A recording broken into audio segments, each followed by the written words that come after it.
off another week. Brian? Yeah, and we saw some pretty gusty areas in our local area. Colby Mountain, just up in Plumas County, saw about 56-mile-per-hour wind gusts. Jarbo Gap saw 60-mile-per-hour wind gusts, and down by Lake Tahoe, they saw up to 109-mile-per-hour wind gusts. So some very windy conditions were across the area. We're looking at quiet weather right now, but let me go ahead and take a look at what we're showing. I got to rewind this. Okay, there we go. So current winds right now are looking at about 12 miles per hour in Chico, 9-mile-per-hour winds in Oroville, 5 in Chico. But notice the shaded area a little more shaded as you go into the Sierra. That's where that wind advisory is in place. It's mainly on those Sierra slopes, so across the crest and the southwest facing parts of the canyons in the Sierra. That's where you're going to see the strongest wind gusts, and they're going to be gusting 50 to 60 miles per hour. This wind advisory was supposed to expire this morning, but they just extended it into the afternoon. So the winds will be lasting a little longer. But right now, a live time lapse looking from Doe Mill, and you can see plenty of stars out there. Pretty bright as well. We got a pretty big moon shining out there at the moment.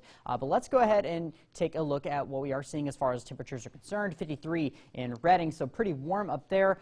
Still sitting in the low 50s across the rest of the valley. 39 in Chico makes it a little questionable. Are we really at 39 degrees? It is pretty cool out there, so that temperature gauge is actually probably correct. And then 20s in those mountain regions, including on the coastal ranges. As for the highs we're going to be seeing today, almost everybody is going to be hitting the 70s today, so it's going to be a warm one out there and very sunny. Mountain locations, many of you will be hitting the upper 50s. Some could even reach 60 degrees. Those overnight low temperatures dropping in the low 40s, but it is possible a few of you in the valley could drop into the 30s and then 20s out there in those mountain locations. So getting pretty chilly tonight yet again. But let's take a look at that satellite radar. That high pressure just off the coast, that is keeping us warm and sunny. Now that high is pretty close to this low farther south, which has showers. That kind of contrast in pressure is the reason we saw such gusty winds. But that low will continue to move to the east. This high will settle in, which means calmer winds, but still warm and sunny weather until Thursday. As for a look at that futurecast timeout, any rain or clouds we could see, guess what? All the way through today, completely blank. There's absolutely nothing, not even clouds on this futurecast. Once you go to Tuesday,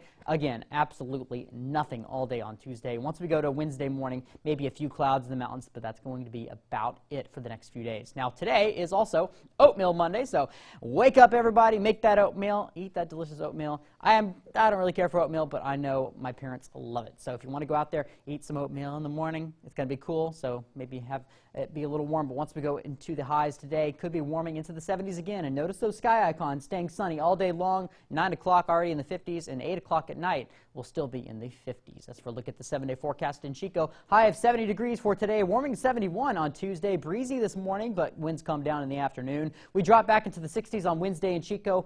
A chance for rain on Thursday, but when I say a chance for rain, I mean a chance for like one sprinkle, and that's going to be about it. So pretty dry on Thursday still. And Valentine's Day, it's going to be a great day to get outdoors. It'll be cooler with highs in the low 60s, but if you do have long hair and you're outside on your Valentine's date, you might want to tie down that hair because it's going to be pretty breezy. Once we go to the weekend, highs still in the low 60s with partly cloudy skies. A slight chance for rain on Sunday. Once we go to Redding, a high of 71 for today. Warming to 72 tomorrow, so getting a little warmer tomorrow. Wednesday, still in the 70s. Thursday, slight chance for rain, but like I said, really just a chance for a sprinkle. And then getting breezy on Valentine's Day with full sunshine. Highs only at 60 degrees. Highs get a little cooler on Saturday, back into the 50s, and then a slight chance for rain on Sunday, but only very slight. Julia, back to you. All right, Brian, thanks. What will the future look like in the world of science? It may all depend on the creations of local students. An automotive turnaround, the federal government reversing course in a battle with the